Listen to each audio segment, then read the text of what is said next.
আসসালামু আলাইকুম। তো আজকে আমরা দেখবো হচ্ছে চ্যাপ্টার 3 এর দ্বিতীয় পর্ব, যেটা হচ্ছে আবার ডি ব্লক এলিমেন্ট। গত ক্লাসে আমি পি ব্লক এবং এস ব্লক নিয়ে আলোচনা করেছিলাম। তো আজকে দেখবো হচ্ছে মূলত P block element, sorry D block element. তো ডি ব্লক এলিমেন্ট যেহেতু আমরা জানি এস পি ডি এফ চারটা আছে, তো ডি ব্লক বলতে বোঝায় যে আমাদের সর্বশেষ যে ইলেকট্রন সেটা ডি ব্লকের ব্লকে প্রবেশ করে, এটাই বোঝায়। তো আমি এটার নিয়ে ডিটেলস আলোচনা করব, তার আগে আমরা কিছু দেখি। চলো শুরু করা যাক। তো আজকে আমরা দেখবো হচ্ছে মূলত ডি ব্লক এলিমেন্ট।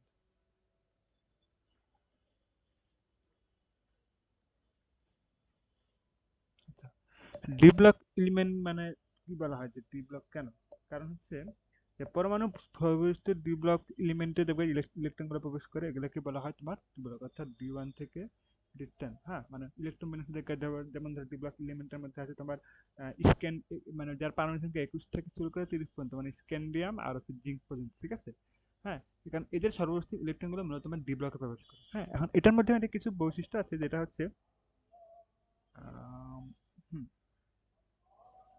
এর মধ্যে কিছু বৈশিষ্ট্য আছে, যে ডি ব্লক কোনগুলো, আবার আরেকটা হচ্ছে অবস্থান্তর মূলক কোনগুলো। আচ্ছা, অবস্থান্তর মূলক যেটা বলতে বোঝায় সেটা হচ্ছে আমার মূলত যে তার সর্বোচ্চ ইলেকট্রন বিন্যাস থাকবে অর্ধপূর্ণ, অর্থাৎ ডি 1 থেকে ডি 9 পর্যন্ত ইলেকট্রন বিন্যাস গুলো তোমার হচ্ছে অবস্থান্তর মূল।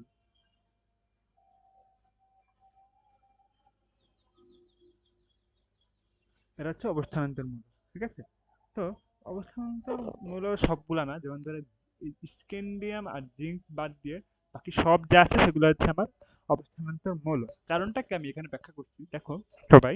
আহ,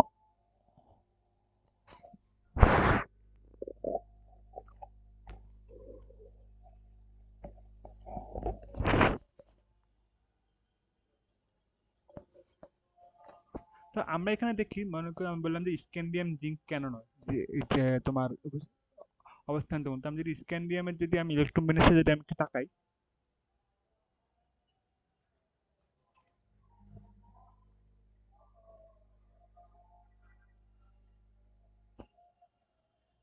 1:2:2:2.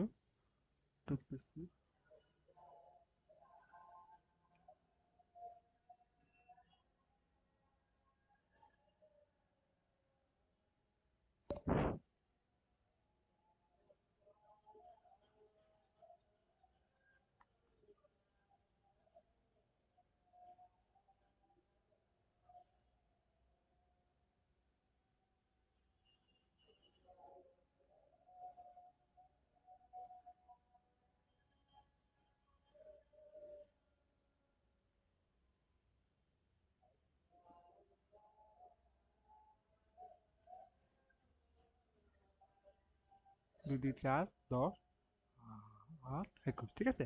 তো আমি এটাকে যদি আমি উচ্চরিত অবস্থায় যদি প্রকাশ করি, তাহলে কি দেখা যায়? উচ্চরিত অবস্থা বলতে হচ্ছে লাস্টে যে ইলেকট্রনটা আছে আমি যেটা হচ্ছে ত্যাগ করবো। তো এটা দেখি 2s2 3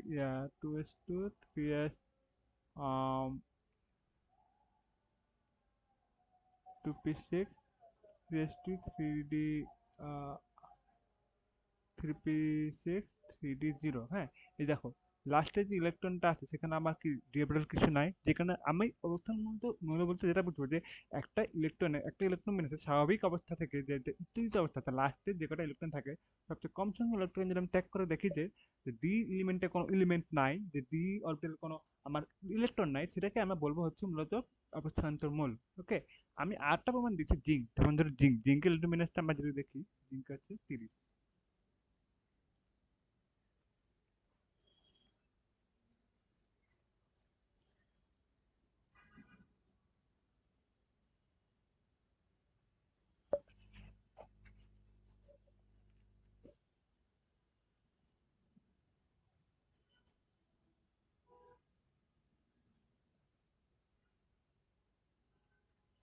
হ্যাঁ, আমি যদি একে জিঙ্ক 2+ যদি করি, তাহলে কত আছে? এখানে যা আছে সেট থাকবে জাস্ট 3d10। আমরা কি জানি যে অবস্থান্ত মূল্য হয় ডি এর ইলেকট্রন বিন্যাস 1 থেকে 10, কিন্তু এখানে 10 আছে না লাস্ট ইলেকট্রন বিন্যাস। হ্যাঁ, তো সেটা এই অবস্থান্ত মূল্য না। হ্যাঁ, আমরা ডি ব্লক এলিমেন্ট গুলো পুরো অবস্থান্ত মূল্যকে কেন্দ্র করে পড়বো। ওকে, তো এই যে আশা করি সব বুঝতে পেরেছেন যে ইলেকট্রন বিন্যাস দেখেই যে বুঝতে অবস্থান্তর মূল্য আছে। এখানে কিন্তু একটা জিনিস মনে রাখতে হবে, সব ডি ব্লক মূল্য কিন্তু সব অবস্থান্তর মূল্য নয়। সব ডি ব্লক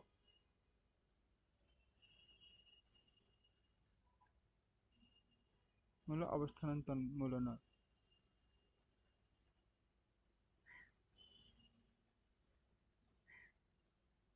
আবার সকল অবস্থান্তর মূল্য কিন্তু ডি ব্লক মূল্য।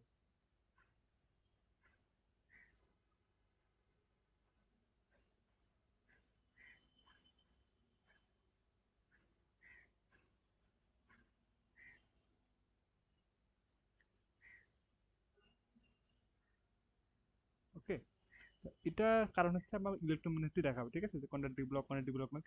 এই স্ক্যান্ডিয়াম এন্ড জিঙ্ক বাদে সবগুলো হচ্ছে মূলত তোমার ডেভেলপ। ওকে, আচ্ছা। তো এখন আমরা ডেভেলপ মূল্যগুলার একটা গুরুত্বপূর্ণ বিষয় হচ্ছে গলনাঙ্ক স্ফুটনাঙ্ক জিনিসটা নিয়ে একটু আলোচনা করি।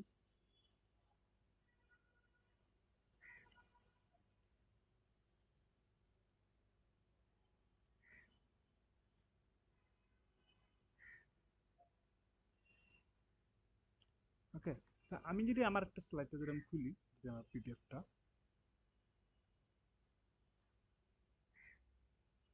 আচ্ছা, এখানে লাস্টে দেখে তোমরা এখানে দেখতে পাবে যে হুম, এই যে এই এই টপিকটা একটু এমসিকিউর জন্য খুব ইম্পর্টেন্ট, বা এমসিকিউ তুমি প্রায় আছে বা সিকিউর মাঝে আছে, এমসিকিউ বা সিকিউ প্রায় আছে, এই জিনিসটা আমি একটু এক্সপ্লেন করি। হ্যাঁ, এই যে এখানে যে কয়েকটা ইলুমিনেশন দেখাচ্ছি, জাস্ট এখান থেকে আমি এক্সপ্লেন করে দিচ্ছি। আচ্ছা, তো আমরা তো জানি যে স্ক্যান্ডিয়াম থেকে শুরু করে জিঙ্ক পর্যন্ত যেগুলো মৌলগুলো আছে সেগুলো হচ্ছে মূলত আমার ডি ব্লক মৌল, ঠিক আছে। তো ডি ব্লক মৌল এখান থেকে যেটা হচ্ছে যে আমার এখানে স্ক্যান্ডিয়ামের ডি অরবিটালে আছে কয়টা, আমার একটাই তোমার ইলেকট্রন আছে, তাই তো। একটা ইলেকট্রনের জন্য আমি যখন ডি ব্লকটাকে ভাগ করব তখন দেখবে যে আমার একটা ইলেকট্রন কিন্তু একই একটা স্পিনে তখন প্রবেশ করবে।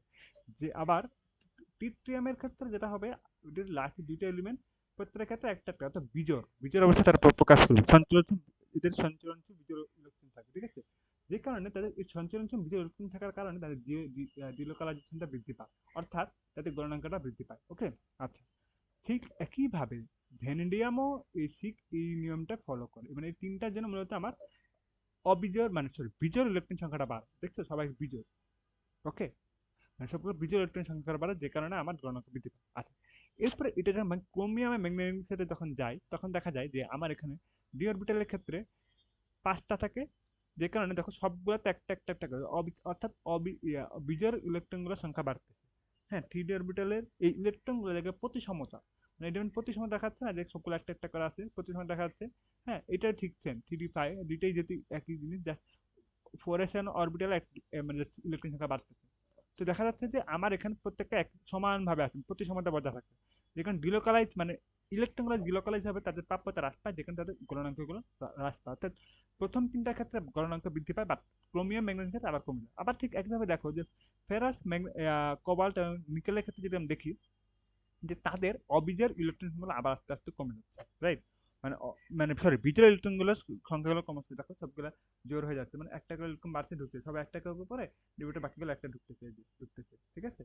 যে কারণে তাদের মধ্যে আবার ডিলোকালাইজটা চলে আসে, আগে থেকে ডিলোকালাইজটা ইলেকট্রন প্রাপ্যতা হ্রাস পায়, কিন্তু ডিলোকালাইজটা ইলেকট্রন চলে আসে, যে কারণে তাদের মানে ধাতব বন্ধনটা তাদের মধ্যে বৃদ্ধি পায়। এর ফলে তাদের গলনাঙ্ক আর তথা ফেরাসিটি গলনাঙ্ক বৃদ্ধি পায়, বা কোবাল্ট ধাতুতে হ্রাস পায়, বুঝছো।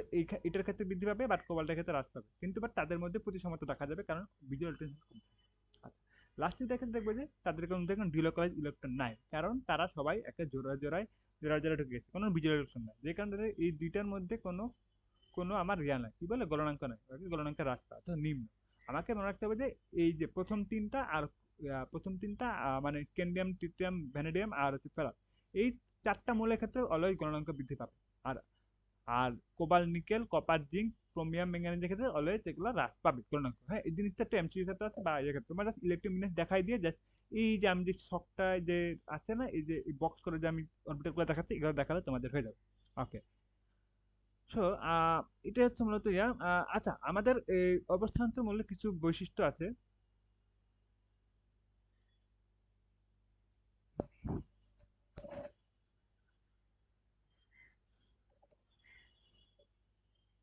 অবস্থান্তর মূল্য যেটা বৈশিষ্ট্যগুলো যদি দেখাই, বলি যে অবস্থান্তর মূল্যের মধ্যে হচ্ছে তোমার এরা এরা জটিল যৌগ গঠন করে, রঙিন যৌগ গঠন করে, হ্যাঁ। তারপরে হচ্ছে এরা পরিবর্তনশীল যৌগ প্রদর্শন করে, প্রভাবক ক্রিয়া, হ্যাঁ, প্যারাচুম্বক ক্রিয়া। তো আমি প্রথমে আছি প্যারাচুম্বক ক্রিয়া জিনিসটা কি।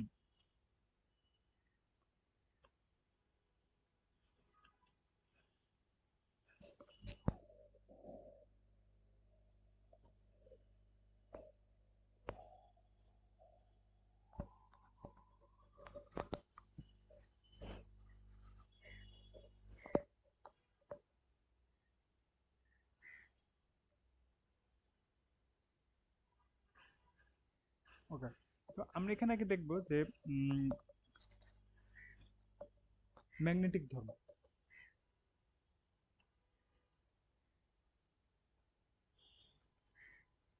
ম্যাগনেটিক ধর্মের মধ্যে প্রথম এর ম্যাগনেটিক ধর্মের কারণ আছে, যেহেতু তাদের মধ্যে স্পিন কোয়ান্টাম সংখ্যা থেকে আমরা জানি যে ইলেকট্রনগুলো নিজের স্পিনের গতির কারণে একটি ক্ষুদ্র চুম্বক রূপে মৃদু একটা চৌম্বক ক্ষেত্র সৃষ্টি করে। তো একমুখী ইলেকট্রনের স্পিন ইলেকট্রন ম্যাগনেটিক মোমেন্ট বা চুম্বক ভ্রামক সৃষ্টি করে, এই জন্য চুম্বক ধর্ম প্রকাশ করে এই অবস্থান্তর মৌলগুলো। যে কারণে বিপরীত স্থানে যে যুগলবদ্ধ যে ইলেকট্রনের ম্যাগনেটিক গুলো পরস্পর বিপরীত মুখে, তাদের চৌম্বক সমান মোমেন্ট গুলো শূন্য হয় এবং তাদের পরমাণু চুম্বক ধর্ম থাকে না।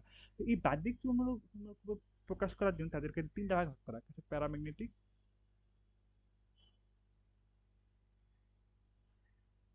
একটা হচ্ছে ফেরোম্যাগনেটিক, একটা ডায়াম্যাগনেটিক, তিনটার উপর।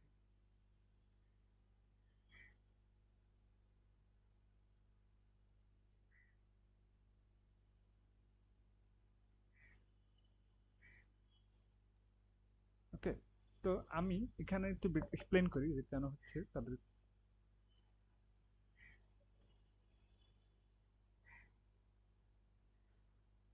আচ্ছা, প্রথমে আছে প্যারাম্যাগনেটিক।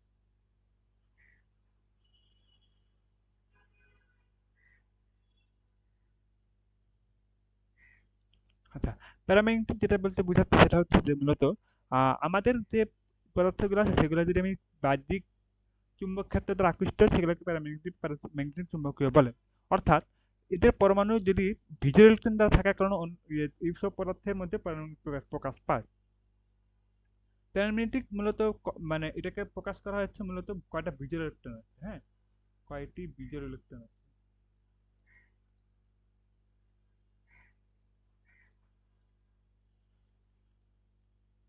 অর্থাৎ মানে আমার যে পদার্থগুলোর মধ্যে যে অন্যান্য যে পদার্থ দ্বারা যে চুম্বক ক্ষেত্রটা আকর্ষিত, সেটা হচ্ছে মূলত প্রকাশ করা হয়।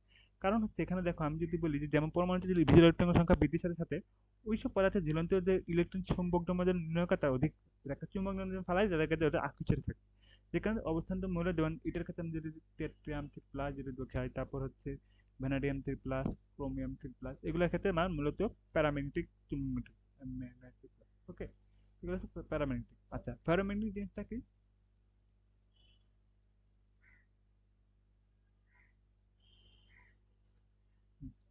ফেরোম্যাগনেটিক জিনিসটা হচ্ছে পদার্থ বাহ্যিক চুম্বক ক্ষেত্রে অধিক আকৃষ্ট হয় তাদেরকে, এটা হচ্ছে লেস, সবচেয়ে কম। হ্যাঁ, এটা হচ্ছে অধিক আকৃষ্ট হয় বাহ্যিক চুম্বক ক্ষেত্র দ্বারা, অধিক আকৃষ্ট হয়।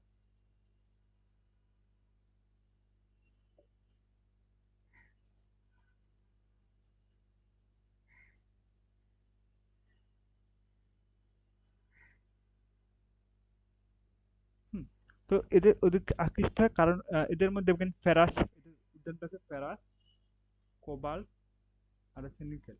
এই তিনটা দ্বারাই মূলত আমার তিনটে ফেরোম্যাগনেটিক। এইসব পদার্থের মধ্যে মূলত আহ, অধিক বিজোড় সংখ্যক বিজোড় ইলেকট্রন থাকে।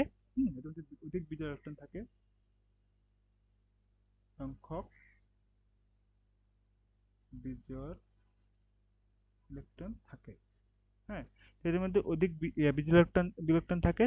তো এই সব পরে ফেরোম্যাগনেটিক পদার্থগুলো চুম্বকে পরিণত করে। মূলত প্যারাম্যাগনেটিকের ধর্ম চূড়ান্ত অবস্থা হলো, এটার যে চূড়ান্ত অবস্থা, এটা চূড়ান্ত অবস্থা হচ্ছে প্যারাম্যাগনেটিক। চূড়ান্ত অবস্থা হচ্ছে আমার প্যারাম্যাগনেটিক অবস্থা। ওকে, আচ্ছা, তো লাস্ট একটা টপিক হচ্ছে পুরাটা উল্টা, যে ডায়াম্যাগনেটিক।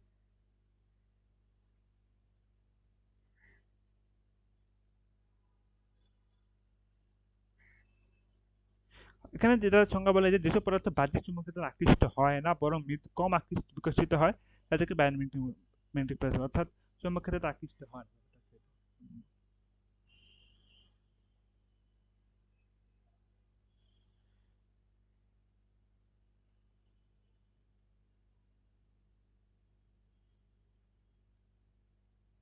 ওটা চুম্বক ক্ষেত্রে তারা আকৃষ্ট হন। তো তো এখানে যেসব পরমাণু আয়নে মানে তোমার যুগল ইলেকট্রন থাকে, মানে যুগল ইলেকট্রন যেটা থাকে, মানে জোড়া ইলেকট্রন যেগুলো থাকে,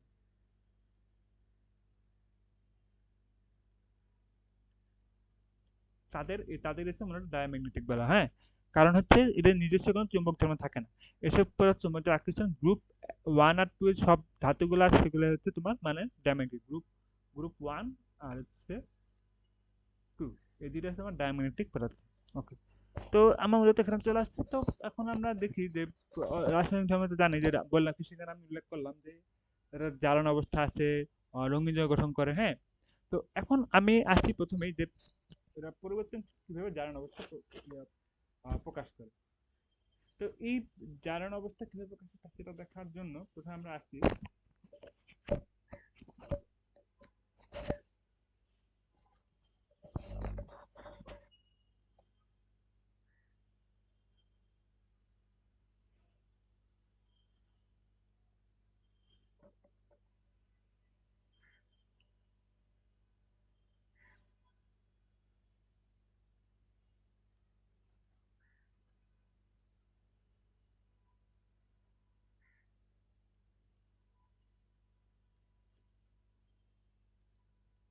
প্রদর্শন করে, হ্যাঁ।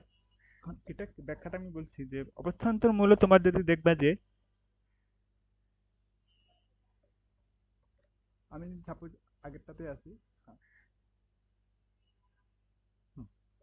তো এখানে দেখতেছো যে এদের অবস্থান্তর মূল্যগুলোতে দেখবা যে এটা যে অবস্থান্তর মূল্য না, যেহেতু জাস্ট আমি যদি অবস্থান মূল্যের একটা, আমি যদি ইলেকট্রোমিনাসিটি লিখি,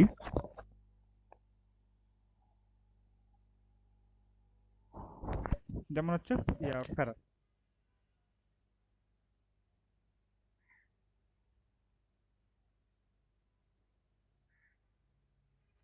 two two two two six fifty six four s two three two six.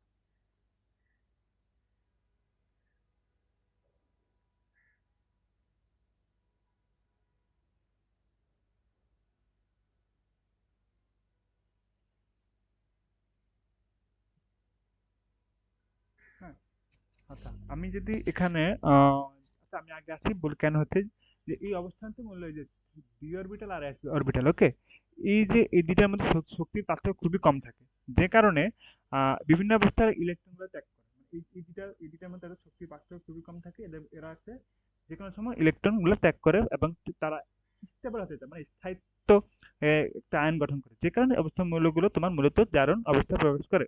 হ্যাঁ, আমার মূলত গুলো এস আর ডি অরবিটালের মধ্যে পার্থক্য কম থাকে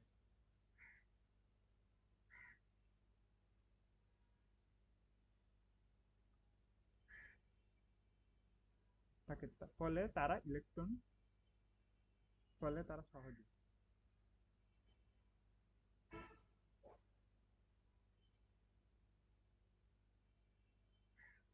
ত্যাগ করে স্থায়িত্বের আয়ন গঠন করে।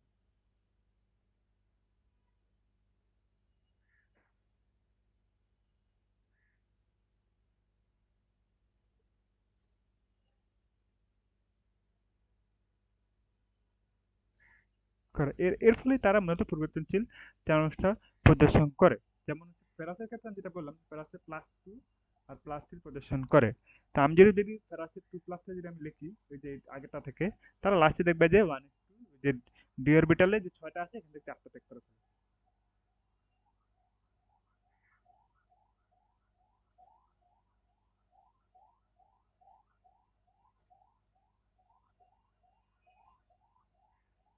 হ্যাঁ, এই যে লাস্টে দেখবে তারা চেক করে ফেলে, যে কারণে তারা অধিক স্থায়িত্ব, থ্রি প্লাস হলে এখানে থ্রি ডি থ্রি হবে, হ্যাঁ। এই আয়রনের অবস্থানমূলক এরা হচ্ছে মানে সুস্থিত আয়ন গঠন করে, যেখানে তাদেরকে পরিবর্তনশীল জ্বালানি অবস্থা তারা প্রদর্শন করে। আচ্ছা, এরপরে আসি আমরা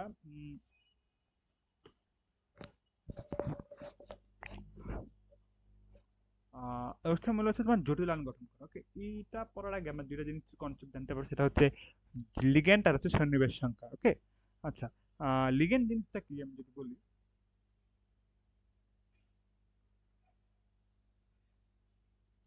লিগ্যান্ডটা হচ্ছে মূলত সন্নিবেশ বন্ধন গঠনের, সন্নিবেশ বন্ধনটা আমি আগে কি সন্নিবেশ আছে, সন্নিবেশ বন্ধনটা আমরা যখন পারমাণবিক যে একটা ঘনমূল আছে সেখানে আমরা সন্নিবেশ বন্ধন আলোচনা করবো। আগে একটা জিনিস বলে রাখি যে কারণ হচ্ছে লিগ্যান্ডটা সন্নিবেশ বন্ধনের যে গঠনের জন্য যে জটিল যৌগের সাথে অংশংকার যে সমস্ত মৌলের পরমাণু বা আয়ন গুচ্ছগুলো নিঃসঙ্গ ইলেকট্রন যুগল প্রদান করে তাদেরকে লিগ্যান্ড বলে। হ্যাঁ, এটার মূলত আমি সংজ্ঞাটা যদি এভাবে সাজায় লিখি যে লিগ্যান্ডটা জিনিসটা কি,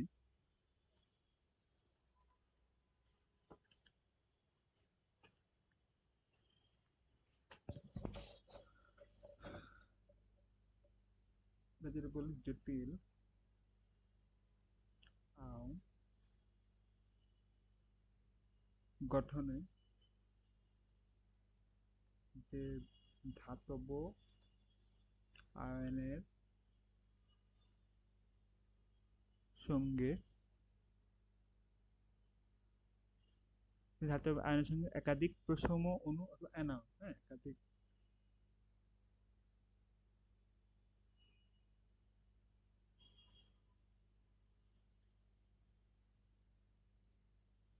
অণু অথবা অ্যানায়ন যেটাই বলি, হ্যাঁ, অ্যানায়ন যুক্ত হয় তাকেই বলা হয়, অ্যানায়ন যুক্ত হয় তাকে কেন্দ্রীয় পরমাণু বা কেন্দ্রীয় ধাতব অণু যে ঋণাত্মক আয়ন যুক্ত তাদেরকে বলা হয় লিগ্যান্ড। অ্যানায়ন যুক্ত হয়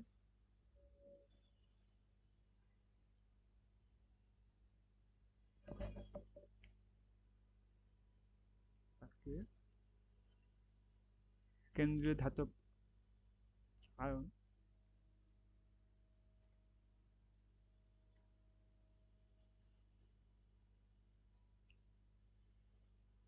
এবং কেন্দ্রীয় ধাতব আয়নের সঙ্গে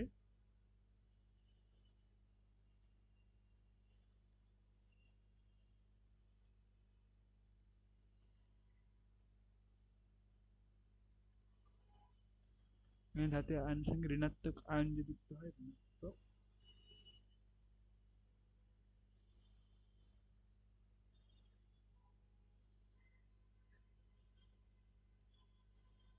হয় তাদেরকে আমরা লিগ্যান্ড বলবো। হ্যাঁ, আমি একটু উদাহরণ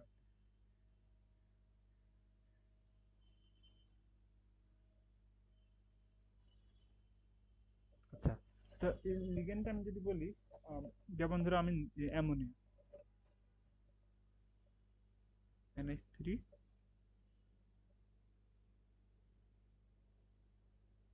হ্যাঁ, এই NH3টা হচ্ছে তোমার একটা লিগ্যান্ড, ওকে, এটা অ্যামোনিয়া, হ্যাঁ, আবার সায়ানোডাইন এগুলো হচ্ছে একটা লিগ্যান্ড, মানে একটা তোমার ধনাত্মক আয়নের সাথে আমার একটা কি প্রশম ঋণাত্মক আয়ন যুক্ত হলে যে কেন্দ্রীয় পরমাণু সেটা হচ্ছে মূলত তাদেরকে লিগ্যান্ড বলি, এটা হচ্ছে লিগ্যান্ডের সংজ্ঞা। আচ্ছা, লিগ্যান্ড আমি যদি একটা উদাহরণ যদি বলি যে সবসময় প্রশ্ন আছে NH3 একটি ক্রিস্টো লিগ্যান্ড, তার ব্যাখ্যাটা আমি বলতেছি।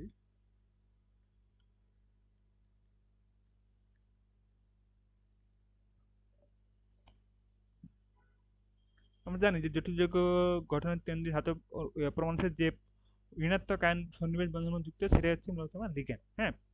হ্যাঁ, এটা সবচেয়ে সহজ জটিল, মানে জটিল যৌগের সাথে যদি কেন্দ্রীয় পরমাণুর সাথে যে যে প্রশম অণু বা ঋণাত্মক আয়ন যুক্ত হয় তাদেরকে বলা হয় লিগ্যান্ড। তো এখানে দেখবে যে NH3 মধ্যে দেখবে যে একজোড়া মানে আমাদের একজোড়া মুক্ত ইলেকট্রন থাকে যা কেন্দ্রীয় ধাতব পরমাণুর সাথে অপূর্ণ ডি অরবিটালের সাথে শেয়ার করে সন্নিবেশ বন্ধন গঠন করতে পারে। এই কারণে হচ্ছে তোমার NH3 লিগ্যান্ড। অর্থাৎ আমি যদি চিত্রটা যদি দেখাই, NH3 লিগ্যান্ড হচ্ছে তোমার কপার, যেমন হচ্ছে কপার NH3, কপার 3 4,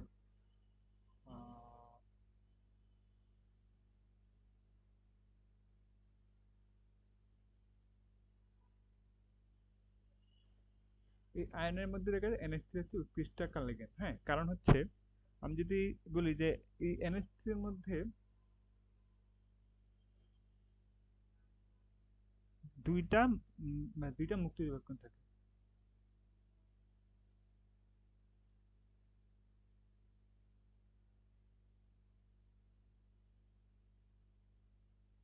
থাকে, হ্যাঁ, যা তোমার মানে যে অপূর্ণ ডি অরবিটাল আছে ওইটার সাথে তোমার সন্নিবেশ বন্ধন গঠন করতে পারে। অপূর্ণ ডি অরবিটালের সাথে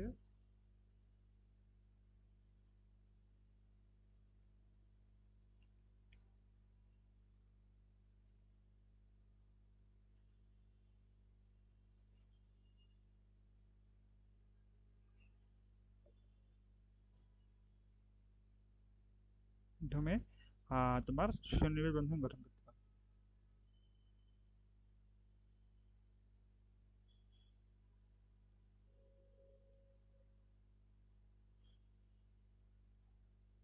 পারে, হ্যাঁ, এই কারণে তোমার NH3 হচ্ছে একটা উৎকৃষ্ট লিগ্যান্ড।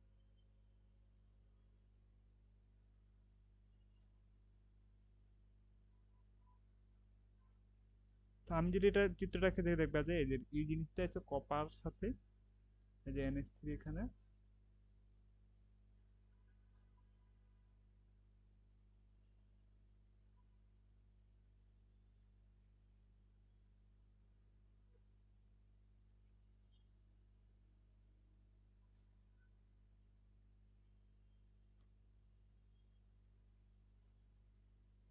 এই যে এটা হচ্ছে মানে কি লিগেন্ড, হ্যাঁ এই যে এক জোড়া তোমার মুখ্য ইলেকট্রন থাকে, এগুলো হচ্ছে কপারের সাথে যুক্ত হয়ে তোমার সন্নিবেশ বন্ধন গঠন করতে। তো এটা হচ্ছে মূলত আমার এই যে উৎকৃষ্ট লিগেন্ড। হ্যাঁ, এখন সন্নিবেশ সংখ্যা জিনিসটা কি আমি একটু বলি। সন্নিবেশ সংখ্যাটা হচ্ছে মূলত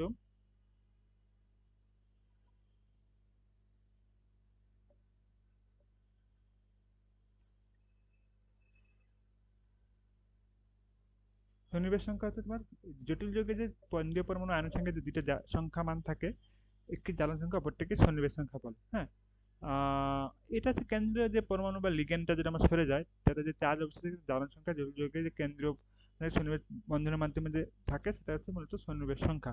হ্যাঁ, মূলত হচ্ছে তোমার জটিল যৌগে দুইটা দুইটা এলিমেন্ট থাকবে, একটা হচ্ছে জ্বালন সংখ্যা, সন্নিবেশ সংখ্যা।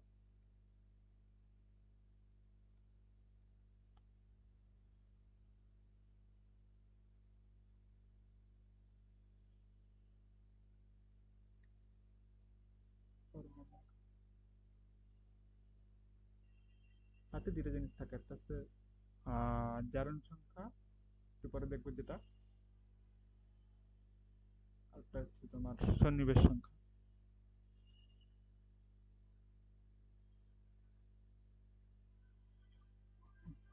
এখন যদি আমি কেন্দ্রীয় পরমাণু থেকে যদি লিগেন্ডটা যদি সরাই দিই, হ্যাঁ, তাতে যে একটা চার্জ থাকে তাকে বলা হচ্ছে জারণ সংখ্যা। আর জটিল যৌগের কেন্দ্রীয় পরমাণুর সাথে যে সন্নিবেশ বন্ধনের মাধ্যমে যে আবদ্ধ লিগেন্ডের সংখ্যা আছে, তা হচ্ছে তোমার সন্নিবেশ সংখ্যা বলে। আমি যেটা বলি যে জটিল যৌগের যদি সংখ্যাটা যদি বলি,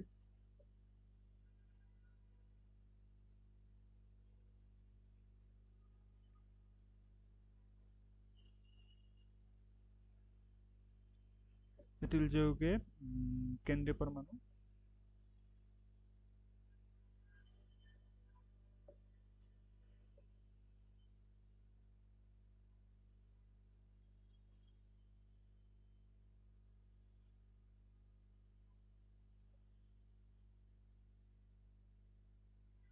বা আয়নের সাথে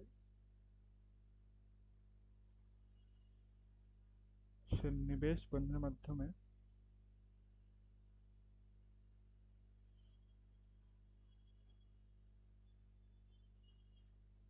আবদ্ধ লিগেন্ড লিগেন্ড সংখ্যা আবদ্ধ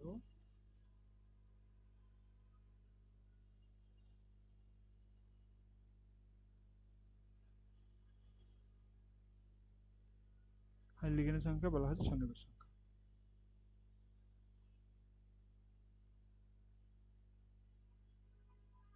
হ্যাঁ, এটা হচ্ছে মানে তোমার সন্নিবেশ সংখ্যা আছে। হ্যাঁ, তো আমি যদি ফেরাস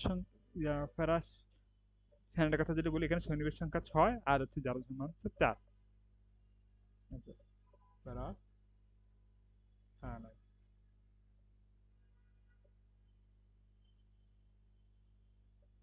এটা হচ্ছে তোমার সন্নিবেশ সংখ্যা,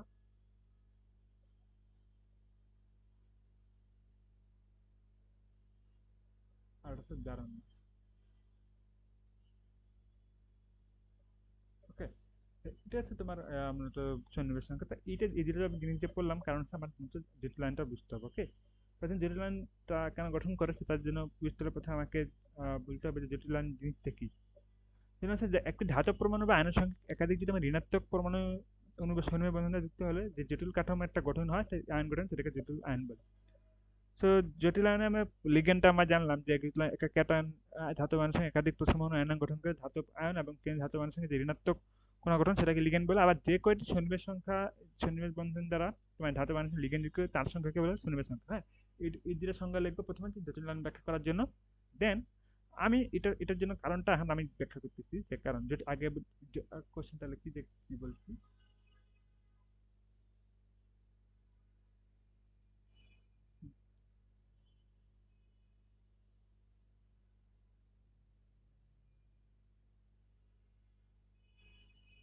জটিল আয়নটা কিভাবে গঠন হয়, সেটা হচ্ছে একটি ধাতব আয়নের সঙ্গে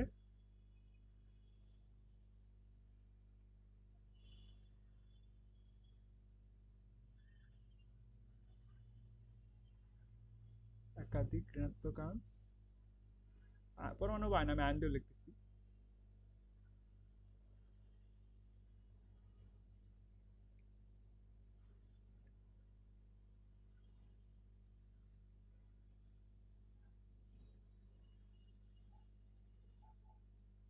সন্নিবেশ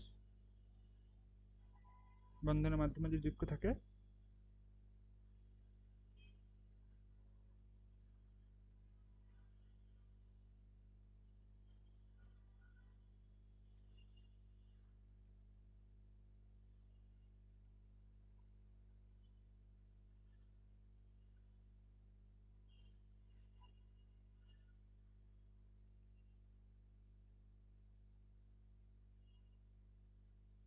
যুক্ত হলে যে জটিল কাঠামোর যে জটিল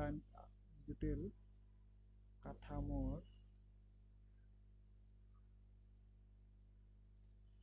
আয়ন সৃষ্টি হয় সেটাকে বলা হয়, তাকে জটিল আয়ন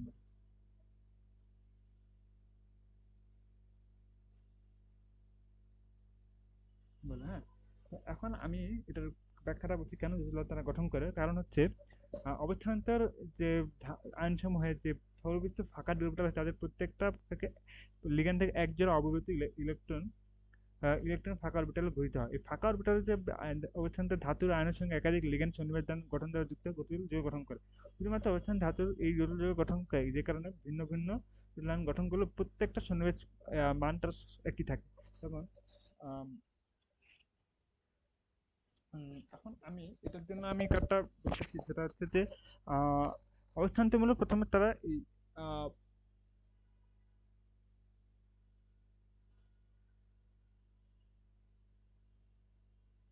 অবস্থানান্তর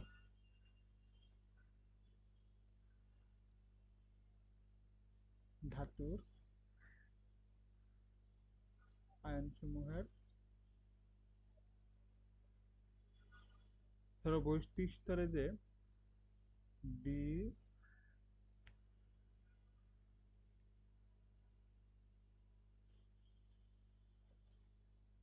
ফাঁকা ডি অরবিটাল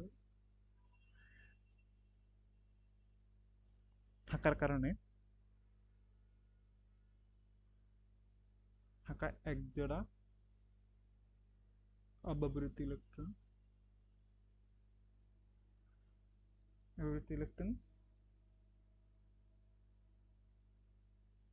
ফাঁকা অরবিটালে ব্যবহৃত হয়।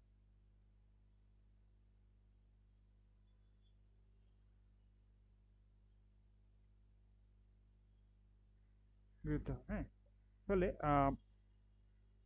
ফলে এই অবস্থান্তর ধাতুর আয়নের সঙ্গে একাধিক লিগ্যান্ডের যে সন্নিবেশ বন্ধন যুক্ত জটিল আয়ন গঠন করে। ফলে আহ,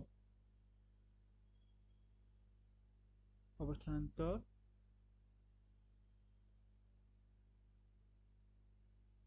ধাতুর আয়নের সঙ্গে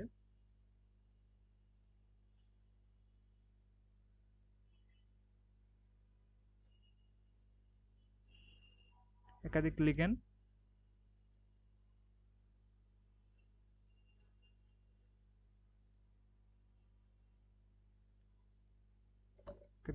একাধিক লিগ্যান্ড শ্রেণীর বন্ধন যুক্ত হয়।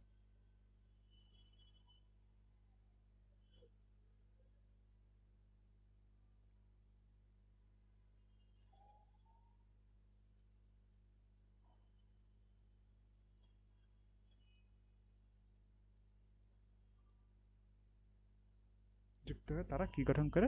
জটিল আয়ন গঠন করে।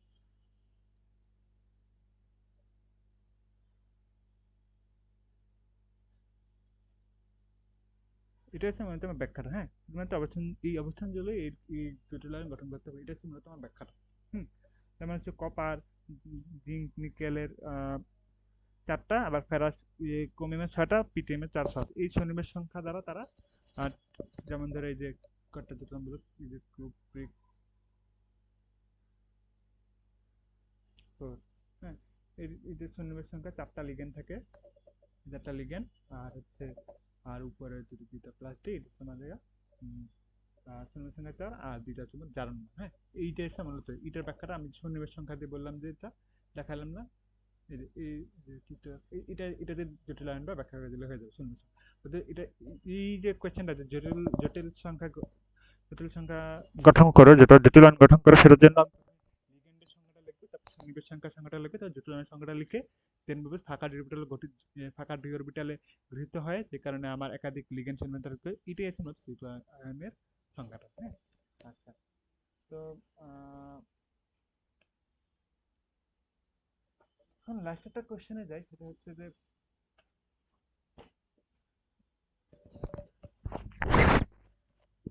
অবস্থানটা মূলত রঙিন দিয়ে গঠন করা।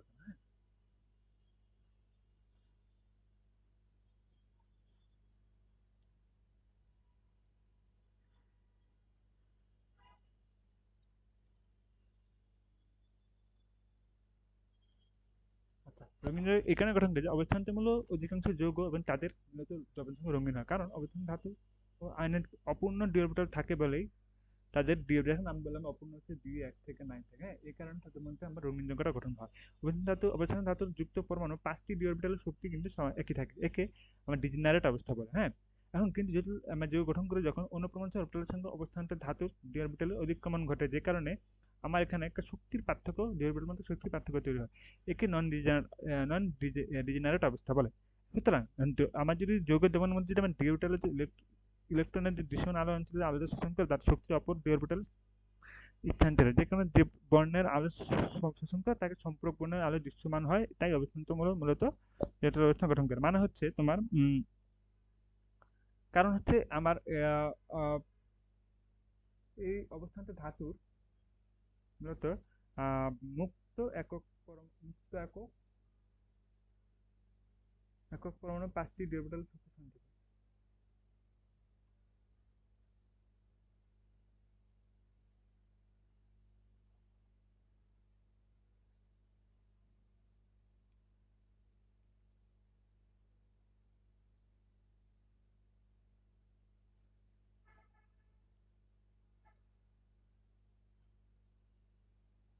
সমান থাকে, এটা হচ্ছে ডিজেনারেট।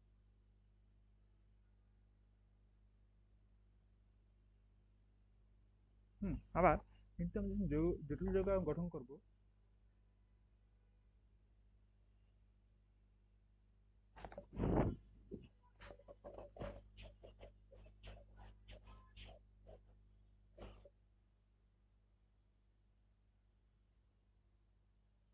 জটিল যৌগ গঠনের সময় যেটা হয় যে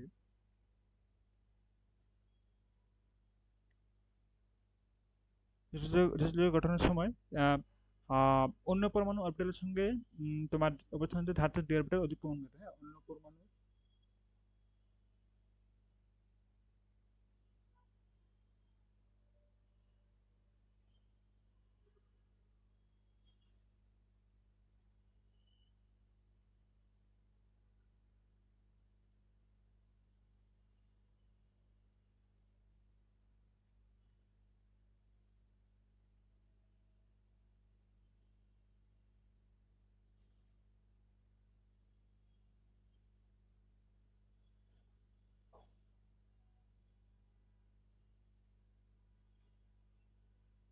ওদের অতিক্রমণ ঘটে, যে কারণে এদের শক্তি পার্থক্য সৃষ্টি হয়।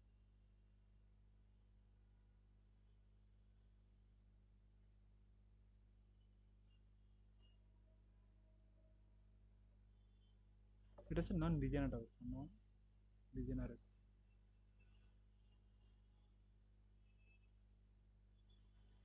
অবস্থা। ওকে, এটা যদি আমি বলি যে ধরুন এই যে 5টা ডিজেনারেট অবস্থা হচ্ছে 1 2 3, এখানে একটা কিন্তু বাট আমি যখন অন্য ইয়ার সময় যে অতিক্রমণ ঘটাই, তাহলে দেখা যাবে যে এখানে একটা ভিন্ন ভিন্ন শক্তি বিশিষ্ট অবস্থা তৈরি হচ্ছে, যে কারণে আমার এখানে একটা শক্তির পার্থক্য তৈরি হচ্ছে। হ্যাঁ, এটাই হচ্ছে আমার, এটা হচ্ছে নন ডিজেনারেট,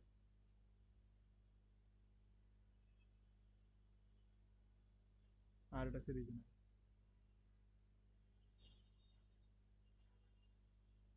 তাহলে আমার যে এই যে আহ, যৌগের মধ্যে যেটা আমার আলো পড়ে, সেখানে দেখা যাবে যে আলো শোষণ কাছাকাছি হচ্ছে, ওর মধ্যে ডি অরবিটাল শক্তি স্থানান্তরিত হয়, যে কারণে আলো দৃশ্যমান হয়। এটাই হচ্ছে উন্নত বিশ্লেষণ যৌগ বিভিন্ন যৌগ গঠন করে।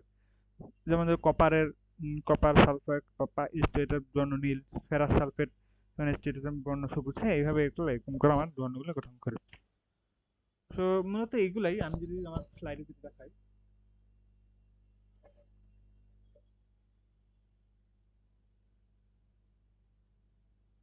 আগে যেগুলো পড়াইছিলাম ওগুলো মূলত আমি এখানে দিব এলিমেন্ট যেগুলো যেগুলো পড়াইছি দেখাচ্ছি। এই যে এখানে যেভাবে হুবহু দেওয়া আছে এভাবে পড়লেও হবে। এই যে সন্নিবেশ সংখ্যা, এনএসএস লিগ্যান্ড, যেটা জনকার গঠন করে, এগুলো রিডিং করলাম যা পড়াচ্ছি এখানে তাই বুঝছি। এখানে এখানে যা আছে তাই আমি ক্লাসে যা বলে এই অবস্থান বলা যায় না কেন, এই যে আমি ইলেকট্রোমিনাস কেন দেখাচ্ছি এগুলো এভাবে দেখালে হবে। থ্রি অরবিটালে জন্য স্থির কেন, কারণ এই যে সর্বস্থির তিনটে ইলেকট্রন দুটো ইলেকট্রন অবস্থিত তার এই যে তিনটে ইলেকট্রন দেখাই দিলে হয়ে যাবে। আমরা তো এখানে কারণ হচ্ছে যে কোনটা অধিক স্থায়ী, তারপর হচ্ছে জারণ অবস্থা কি, এই যে ব্যাখ্যাগুলো হচ্ছে এই যে এগুলো, হ্যাঁ যে জন্য কারণ পরবর্তী জারণ অবস্থা আমি বলছিলাম যে শক্তি পার্থক্য কম, হ্যাঁ সাইড গঠন করে বলছি। তারপর হচ্ছে ম্যাঙ্গানিজ গলনা করে যে বলছি যে তাদের ডিলোকালাইজ ইলেকট্রন সংখ্যা হ্রাস পায় বৃদ্ধি পায়, এই জিনিসগুলো এখানে আমি একটু বলছি। তারপর করবেন আর এই যে পটেনশিয়াল যে ডিজেনারেট ইলেকট্রন আয়নীকরণ শক্তি, এইটা এই কোয়েশ্চেনটা আমি একটু যখন আমি যেতে পড়াবো যে আয়নীকরণ শক্তি ইলেকট্রন ইলেকট্রন শক্তি, হ্যাঁ তো এখান থেকে ব্যাখ্যা হলো এটা পারবেন হচ্ছে একই করে নিলে আপনারা বুঝবেন।